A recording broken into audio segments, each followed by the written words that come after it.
In January 2015, my wife and I discovered that we were set to be parents for the first time. A baby girl was on the way.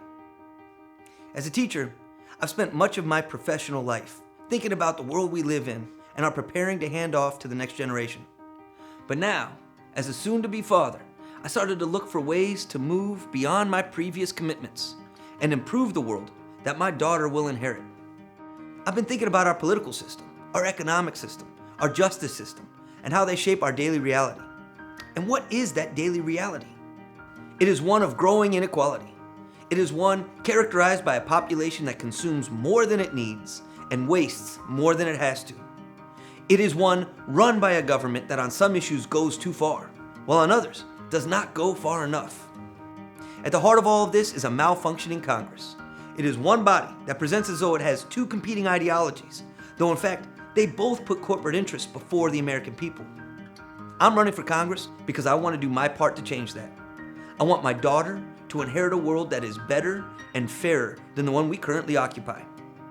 At the centerpiece of my campaign is a financial limit that I've imposed upon myself as a necessary corrective to inequality, waste, and corporate rule. Currently, the maximum hard donation by an individual to a campaign is $5,400. Now, I don't have that kind of disposable cash, and neither do the vast majority of Americans. The median household income in the United States is about $52,000 a year. However, that's a pre-tax number. Once the government takes its share, the average family is left with about $36,000. One of our families then would have to fork over more than 15% of an entire year's take-home just to have a chance at whispering into the ear of their representative. Giving a congresswoman more than $5,000 is beyond my means. And just playing the odds here is probably beyond yours as well. But it's not beyond everyone's.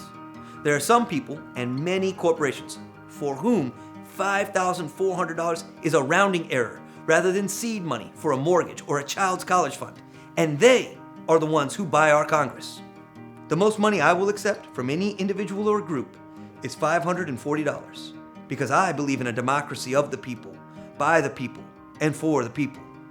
It's my hope that success built on this sort of support will set a modest example for the sorts of campaign finance reforms our system desperately needs.